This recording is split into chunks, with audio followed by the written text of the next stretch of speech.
Good Thursday morning, and welcome to Ice Age TV, the internal combustion engine age YouTube channel that talks about all my cars and trucks, SUVs, motorcycles, the dogs, the daughter, life. Wow, even for me, standing here in my yard. Thursday, good Thursday morning, and wow. I just have a hard time believing it's Thursday. The day just passed so quickly, but what just an incredibly beautiful morning. Look. Is that just beautiful? Look at the change of the leaves on the trees. Wow. You know what's so incredible is the forecast was here just a few days ago, overcast, cloudy day. What is going on? It's an incredibly beautiful, sunny morning. I don't really see a cloud in the sky. What is that all about? The forecast, right? Wow, you're hearing a word called forecast. I think we're going to talk about the forecast conversations. How about that idea? The channel, and those that watch me, thanks so much for participating and comments and viewing, and appreciate all the support. And I just like talking, can you tell? And it's the morning thing that I just enjoy. Get up in the morning and talk about the day's events, world events, car events, motorcycle events, truck events, attitude events, all that stuff, right? So here to the barn, if my other dogs, they were just out. The dogs were just out. Hey, you guys, come on, man. They were just out. I let them out 20, 30 minutes ago. They hung out for a while, and now they're fixated on probably deer poop. I don't know. Come on. It's the deer season, but wow, look at the leaves. Already, just like overnight, the leaves have changed. And what is going on at the Ice Age barn today? Oh, there's always something going on. And pretty cool last night. I've got Google Drive, and my voice is kind of, excuse me for gurgling here, but my voice is kind of getting going this morning. And sometimes it's not easy to talk all the time, but pretty cool. Come on, let's go. Come on, let's go. Flea bags. Need to rename the dogs flea bags. Flea situation still is going on. Just, oh my gosh. So anyways, I've got the Google Drive, and I have videos and pictures that go back 10 years plus. And it's so cool. Last night I dug up some video of Julia's first true days of her getting her first dirt bike, a Honda CRF 110. And so that's pretty cool. Come on, Pops. And I did a video of Julia gets her first dirt bike. Wow. Left on the slate last night. Boy, I tell you, what's that all about, right? Just total distraction. So let's get the dogs in the office, because if I don't, it just takes one person walking up the street with the dog and it goes crazy. Come on, puppies. So, oh my goodness. Went by the Triumph dealer yesterday, and I finally got my manual. And Triumph does a really good job on just kind of giving you something that feels like they care about you. And what's really cool is, yes, if you're watching my videos, I now have lock tumblers in these cases, little flimsy, goofy-looking cases to some that locks on the bike. So when you buy the motorcycle, the Triumph, they give you the lock tumblers for the future of you buying bags. And then here's really cool. And then you have my Triumph Tiger 1200 I bought so many years ago. I remember they gave me a really nice little booklet here, which is so cool. And the owner's manual. There's my Triumph hat. So I went by there yesterday, and my Heroes Indian hat down there when I bought my Triumph, because I didn't have anywhere to store it, and I thought they lost it. I was so bummed, because I was like looking for it around, and the one guy I thought I gave it to, he didn't have it, but my good friend Pete down there, he did have it. And this is so classic. This is classic. Not that I'm driving 300 miles today. I forgot to plug in this Ford Lightning truck last night. Now, it still has 260-mile range, but this goes on. This goes on. Look here. I totally forgot, and it's not a big deal, but imagine if this was my primary vehicle, and I ran it down like 50 miles or whatever it was, and then I forgot to plug it in, and I had to drive 100 miles. I guarantee you, this goes on more than we realize, since we're not totally abreast to all the EV stuff, because for the most part, my channel is all about the ICE vehicles. But here's the latest right here. Here is a detailed paragraph that is explaining what we're going to do with the Indian Pursuit. So the Indian Pursuit that is down at the dealership, the Indian rep, I went by there yesterday to get my Indian stuff, or my Triumph stuff, and I went by to check on the status of the bike. My good friend Pete is back in service there, and the Indian rep happened to come by yesterday, and he had a good conversation with them. And this here is actual detailed instructions from Indian on what to do to that motorcycle to resolve its problem. I love in the last paragraph, is the last sentences, it's saying do not let go of the handlebars. Riders shouldn't let go of the handlebars, somewhere in there. I'm like, huh, interesting. So for those watching my channel, the Pursuit, and supposedly today, they're going to do the lowdown on trying to figure out what's wrong with that bike. Anybody have a forecast on that? I mean, I don't know. My Indian love. Why is that? I've talked about it many times. I'm so close to just selling my Challenger Elite. I don't know. I guess people know too many motorcycles. I just truly love their Harley product again. And I don't know. I don't know what it is. I don't know why. It's just kind of weird. Some of you are like, don't buy the Breakouts. R. Sanchez, one of my good subscribers, who definitely chimes in a lot. He's so adamant about don't buy the Breakout. But the Breakout is such a cool-ass bike, and I don't think they're going to make it forever. Maybe they will, but I just think it's just a badass-looking bike. And I could just sell that and buy the bike outright. So is it worth it? I mean, I got bagger bikes.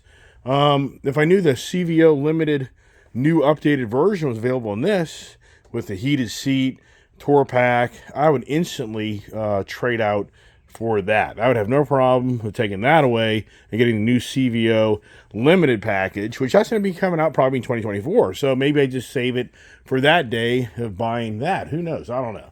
I still have the RG3. I don't know what I want. What the hell do I want? Who the hell knows? My good friend Chris and Shannon want to go riding today, and yesterday I was like, I don't know.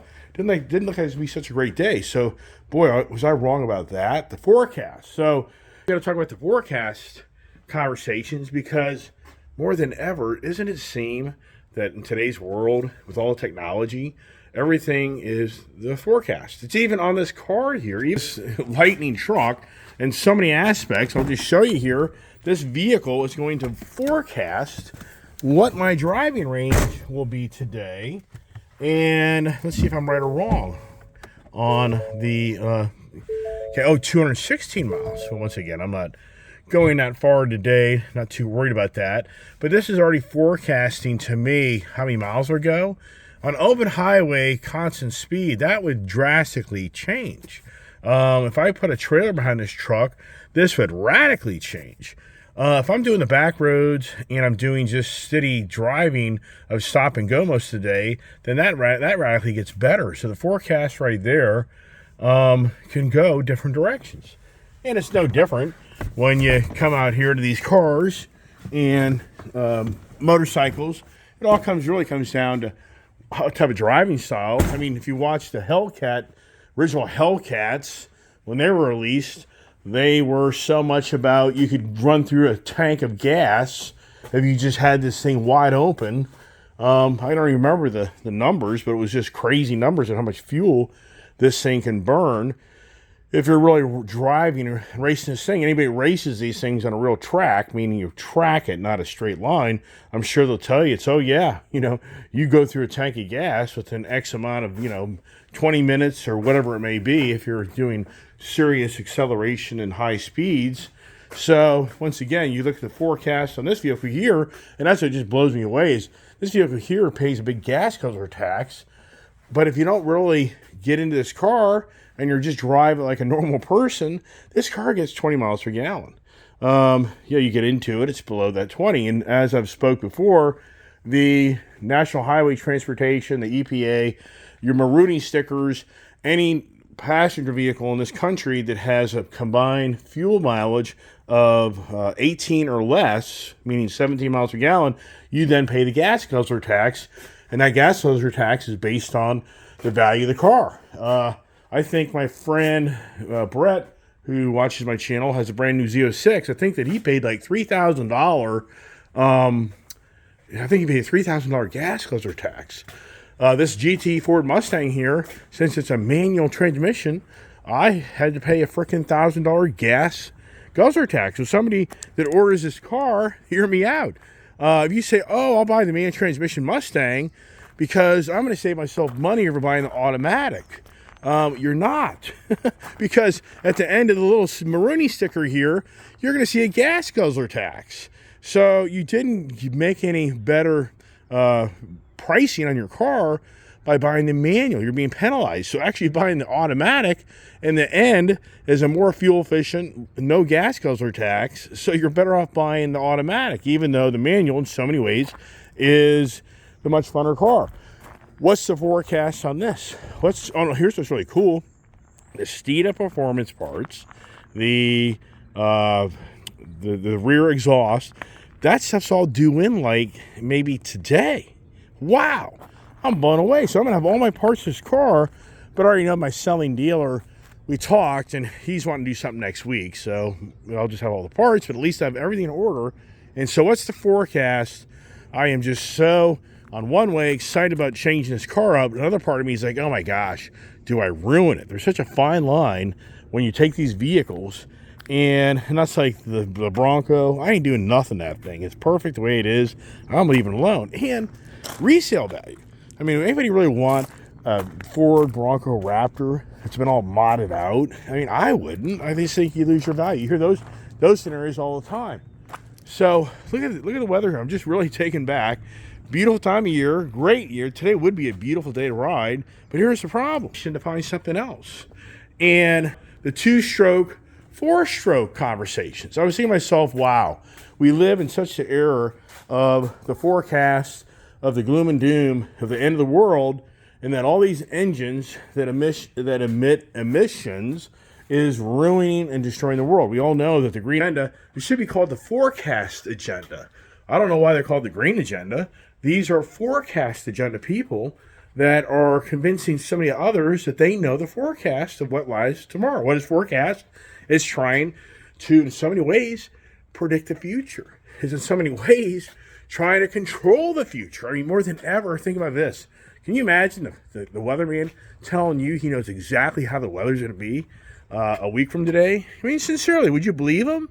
I think most people here would be laughing. Like, there's no way a week from today that this weather guy knows exactly how the weather's going to be. Who doesn't know these stories? But yet we have all these green agenda activists that have these perfect models forecasting of what's going to play out in the dire straits of our world. I have these ICE, internal combustion engine vehicles, and the point here is the 4-stroke thumper motor. If you go back to like 99, 2000, 98, I can't remember. It's when the whole dirt bike industry started going away from 2-stroke bikes. And some people may not understand what a 2-stroke bike is. I mean, typically your lawnmowers years ago, but more your weed whackers, chainsaws, blowers. These things are all 2-stroke motors, which means it takes 2 cycles to basically get energy out of the motor. It's a higher revving engine, but it requires a gas oil mix. You don't have a actual oil pan or oil case, crankcase, and a 2-stroke. There is no crankcase. It's just the cylinder walls and the piston, and it's your gas oil mix that maybe even up here, I used to have these cans marked that showed my ratio of fuel. And so you would put the gas and oil mixture into a can. And right here, I think, oh, here it is. So here is this Enviro formula. This stuff here is actually the bottle of, let's see if I have the thing open. I don't even know. Yeah, here we go. Those people out there. So here it is. Here's 2-cycle engine lubricant. And what you do, you have like 32 to 1, 64 to 1, 20 to 1. What you have to do is you have to add the appropriate amount of ounces of this oil into your gasoline can for the proper ratio for this 2-stroke motorcycle. It's not, but if it was, and if you don't mix it properly, then you end up like fouling up the plugs, maybe the carburetor, the jets. So, but for most people, I think they probably don't know what this is, because the two-stroke era, don't take it the wrong way, I think people my age and younger probably understand it, know it, but I'm sure a lot of other people like two-stroke. What the heck is that? And the reason I bring that up is because the dirt bike industry totally transitioned out of two-stroke motors into the thumper motors, to the point you cannot buy a Honda two-stroke. But KTM has a two-stroke. Husqvarna has a two-stroke.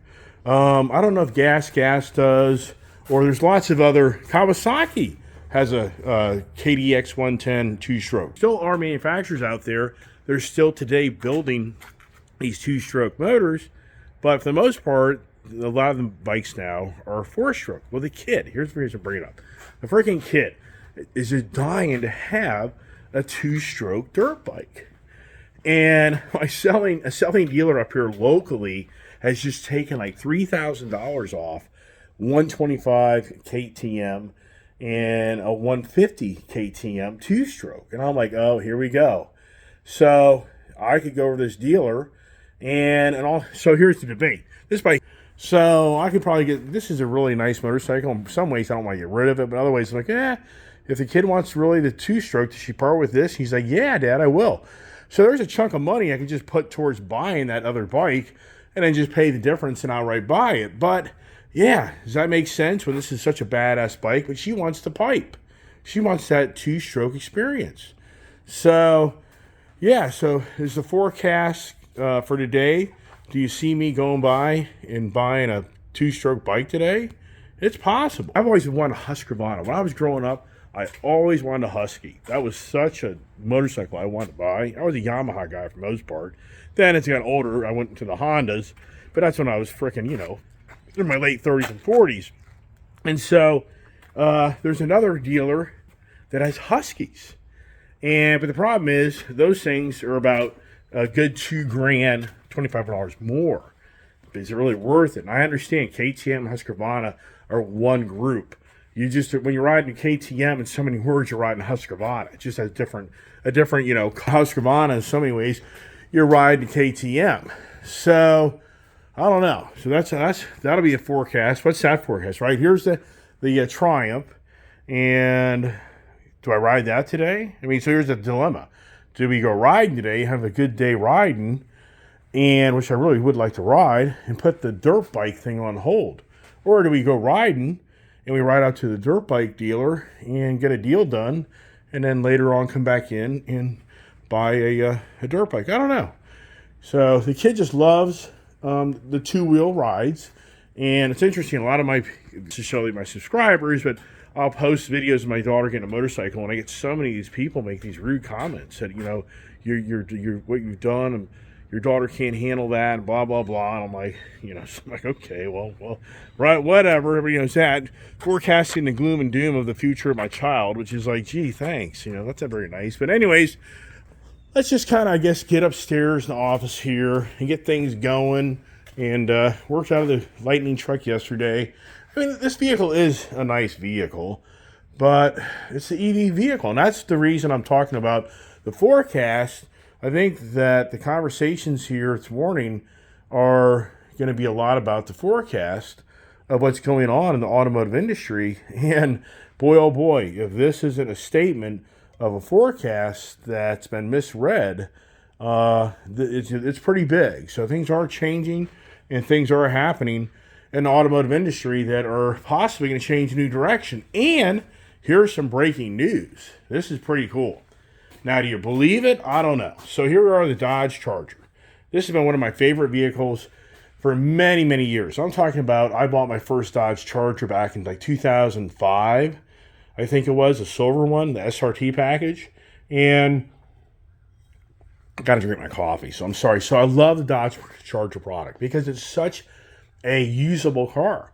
It has so much space. It's so much fun. It's extremely fast. If you watch my videos, my friend Chris claims he's not giving this car all it's got. I don't know. I got mixed feelings on that, Chris, because each time this Charger walks that Challenger. Now keep in mind, he's a good friend of mine, and I think he's wanting to be careful and not crash the car. But when we do some rolls, this car takes that every time. So it's debatable, but this car has the resonator delete? Did this guy put a little tune on it? I don't know. This is a very fast car. But here's the point of this Dodge Charge right here. Breaking news. Yeah, did you hear this? The Dodge next generation Charger, or I should say they call it the Dodge Daytona, Dodge Charger in so many ways replacement. There's now pictures that are showing the body of this new vehicle. And now it's being rumored that the thing isn't going to be all electric. Wow. Did you just hear that? Stellantis just may be pulling back and making a decision to go a whole different direction. And they may, once again, this is all kind of now discussions and forums, rumors, who knows.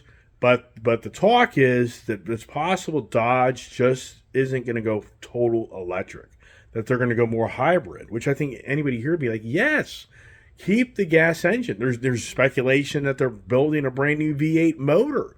I don't know. I mean, when you get into these forums, you get into people posting pictures, it can create a lot of talk that in the end ends up being nothing. But right now, from I think it's Motor Authority, I was reading last night that apparently it's very, very possible that the Dodge Daytona next, the Banshee or whatever it may be, if Dodge Stellantis may have reversed their direction and they just may continue to put the ICE engine in this vehicle. Wow, wouldn't that be so badass and cool?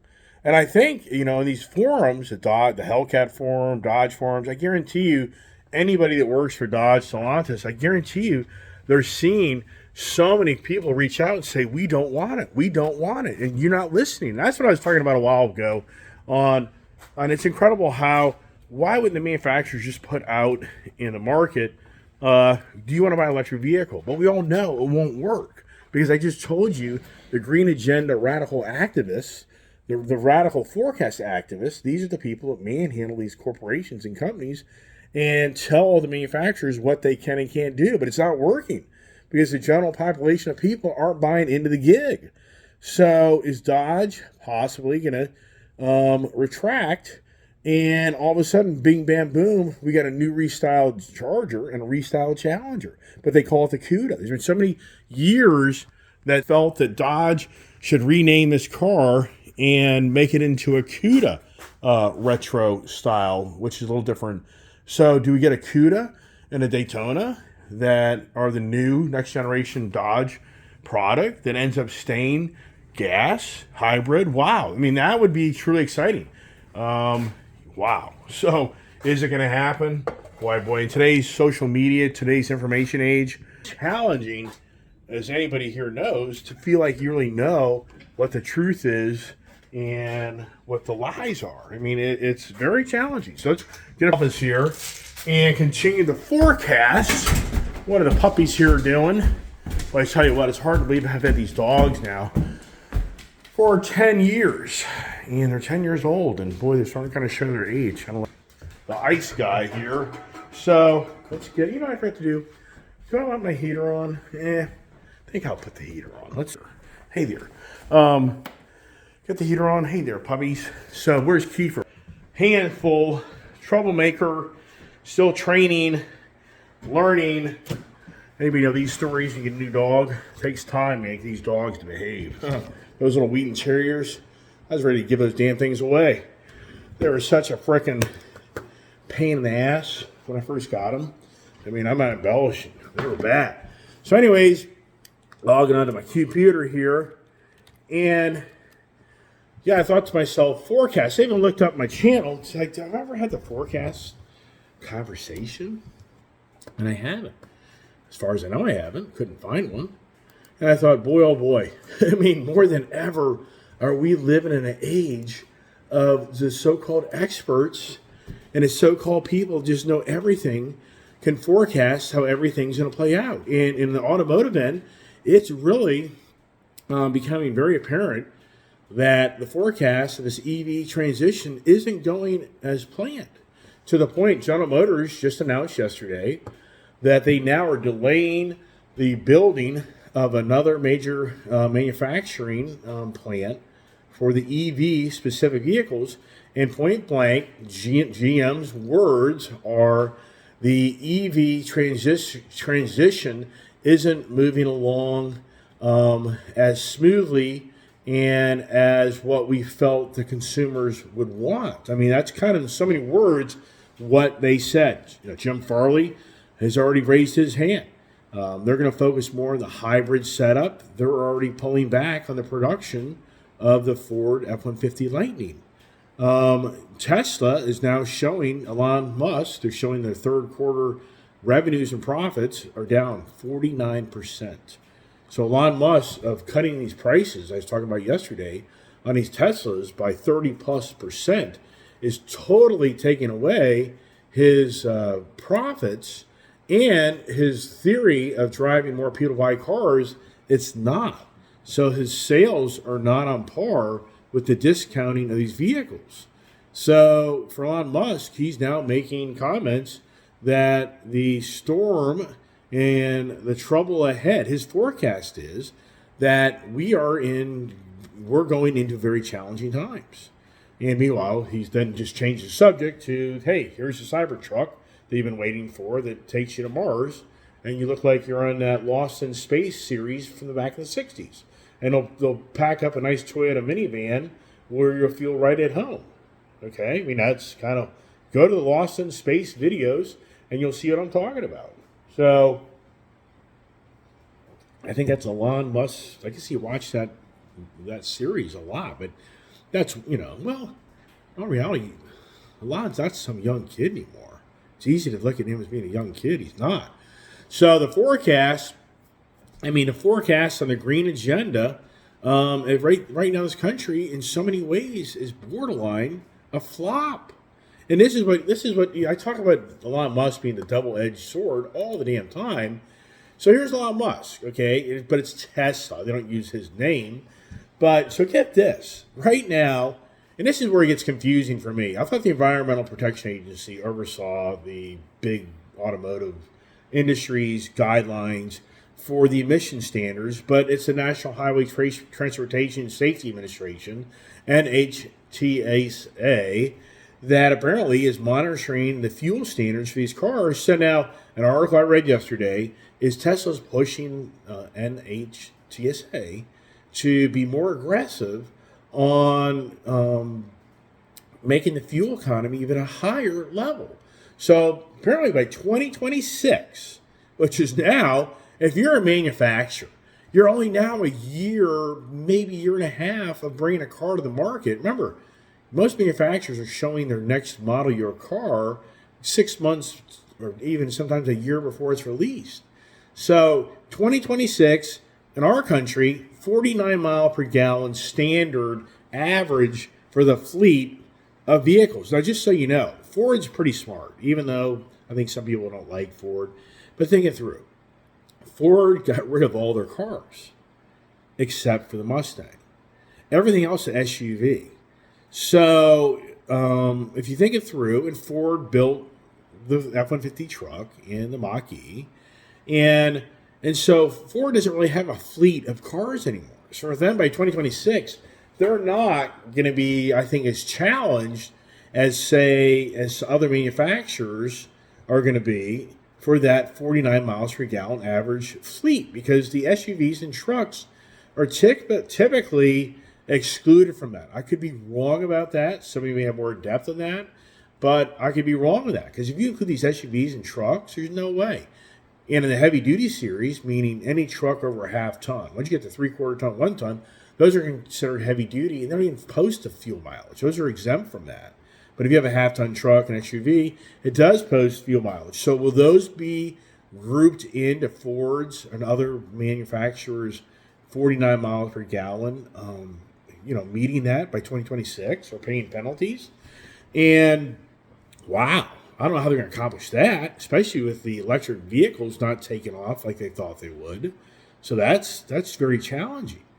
Now, also, so here's the point. Elon Musk wants to have, by like 2032, the average fleet get like 75 or 90 miles per gallon. I can't remember exactly a number, but it's basically, double, close to double what it is from 2026. And so many analysts are saying this is so ridiculous. But Elon Musk or Tesla is wanting to take the 2032 deadline to a higher miles per gallon. Tesla is wanting to remove the capability of manufacturers of ICE vehicles getting their credits off the EV vehicles to get, you can buy carbon footprint tax credits. I've talked about this many times. If you're a manufacturer like General Motors, Ford, Toyota, BMW, Mercedes, whoever it is, Tesla has made billions and billions of dollars over the years by selling its carbon footprint tax credits that it receives for being so-called net, zero emission free vehicles. And so manufacturers have paid basically Tesla for their technology and their green agenda, hundreds of millions to billions of dollars a year. That's a fact. And so now Elon Musk is taking a little different position on this because he's starting to see that go away because of the big auto manufacturers are making their own green vehicles now, and they don't need to buy his tax credits. So he's not receiving the monies to billions of dollars. I mean, like Stellantis, Chrysler Automotive Group, Dodge, Ram, Jeep, it's a known fact. They were paying $300, $400, $500 million a year to Tesla to get the carbon footprint offset credits instead of paying the tax guy, the federal government, the penalties that could be, $1 billion. It's either pay Elon $500 million or pay the government $1 billion. That's kind of how it plays out. So for Elon Musk, now he's on the page of taking those credits away from the ICE manufacturers. And I wonder why. Because he's had his heyday and cashed out of these guys, and he's putting the screws to the other non-EV guys and just making it more challenging for them to have to pay even more in their infrastructure of government penalties to survive what's becoming a much more challenging EV market. That's my own perception of Elon Musk does. It's that guy. I think Elon Musk he's a two-faced, he's a Dr. Jekyll, Mr. Hyde type of personality in my own view. Some people will argue with that, but it's like, I don't know. This guy, he's on an agenda of everything he does. And he has a lot of people around him directing to him what makes sense and not. What's really weird is seems like X has kind of calmed down a little bit. Something's going on. You got an X. You see some horrific scenes of what's going on over in the Middle East. And it just seems like, and I could be wrong about this, but it just seems like, I don't know, they're getting hammered by the EU of sharing, in some ways, they feel like not such accurate information. So it just seems like, it's debatable and that, but I don't really go on there a lot because it can get very depressing to see everything. I just, who wants to see this stuff? Forget that. So here's the forecast, right? Here's the forecast. The automotive industry, so much caught up in the green agenda, the Inflation Reduction Act from this Biden administration, this governing body, that is pushing the green agenda more than ever in our country. And so they're forecasting. Joe Biden is forecasting that this green agenda, the Inflation Reduction Act, handing out all these billions of dollars to the infrastructure to create a cleaner, better world for all. Is his forecast going to be so accurate? Is the consumer going to be able to, is the consumer really sold on that's really what's going to resolve the world challenges?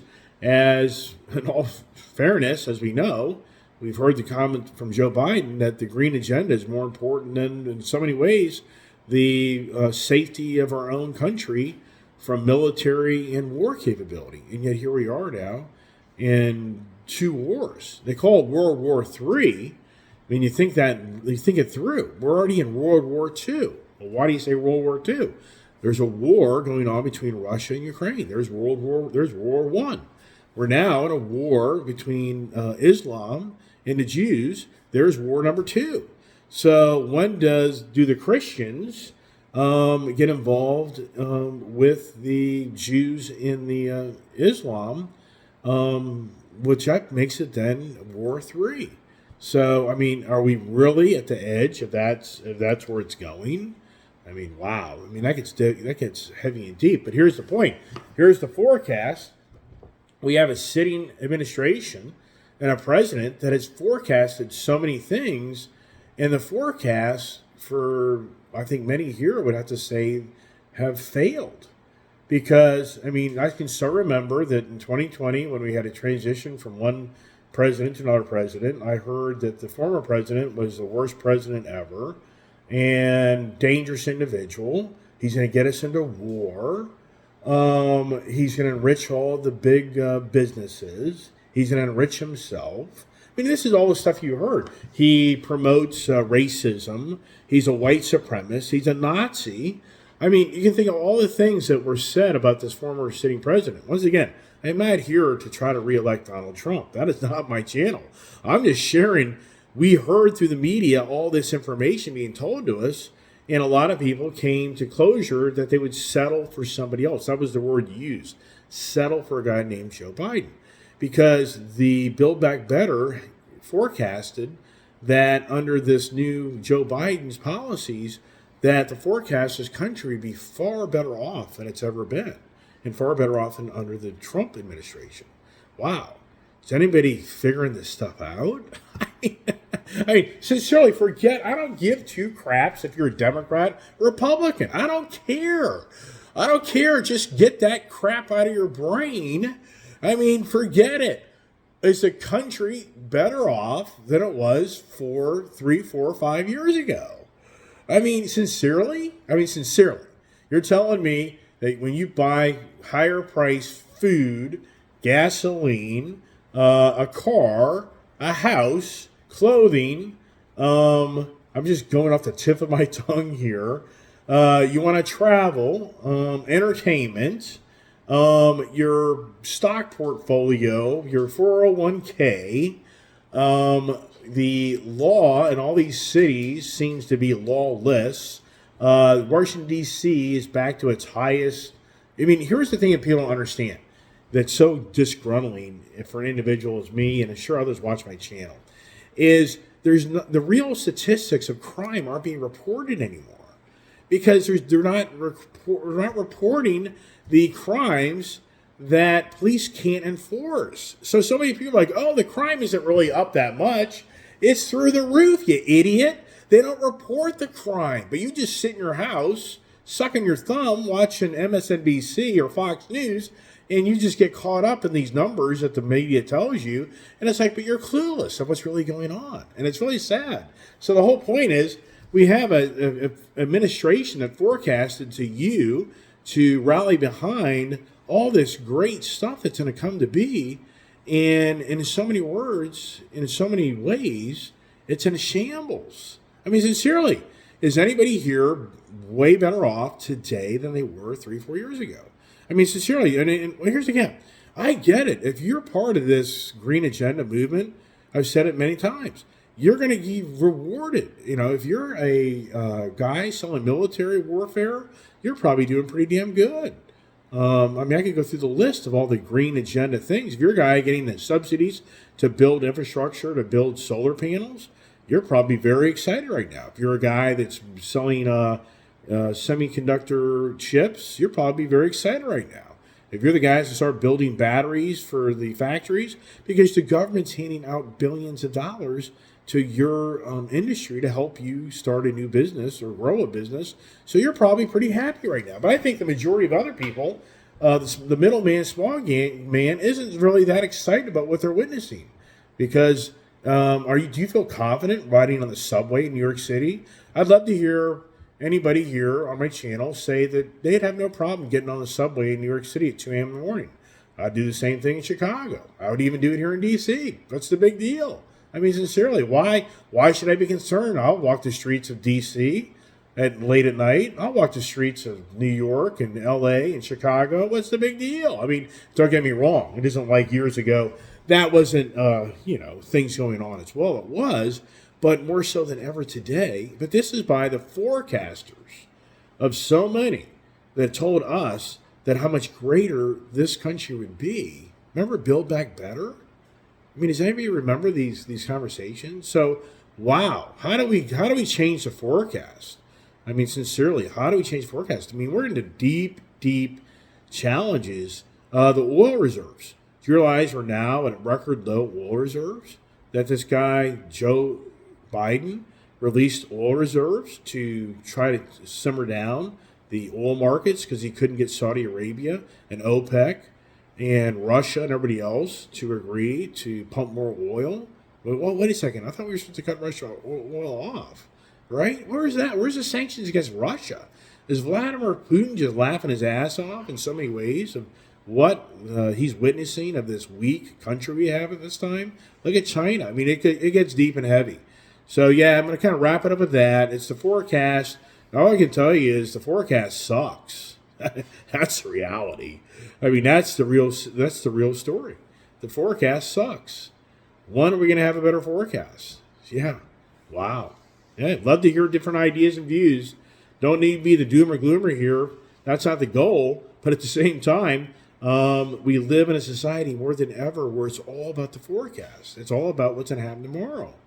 And we all know that all these people forecasting, these people need to be terminated. They need to be, they need to be released from their responsibilities and duties because they don't understand how to forecast things.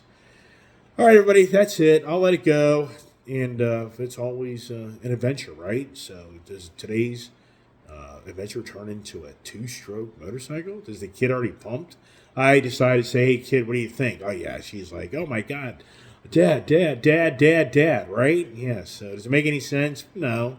But at the same time, come on. Who doesn't love the sound of a two-stroke dirt bike? I mean, that's where I came from. I mean, come on. Wow. Oh, the never-ending challenges, right? So, everybody, thanks for watching my channel. Appreciate all the support and really appreciate the nice comments. And share the channel. And hopefully more of us can help get rid of these bad forecasters. And look at Jim Jordan. Look at the Speaker of the House stuff going on. I mean, Matt Gaetz, what has this guy created? I mean, so many ways, I borderline feel like you're going to see a Democratic speaker. I mean, it sounds crazy, but in so many ways, I think like Matt Gaetz, this guy truly, totally circumvented the GOP party.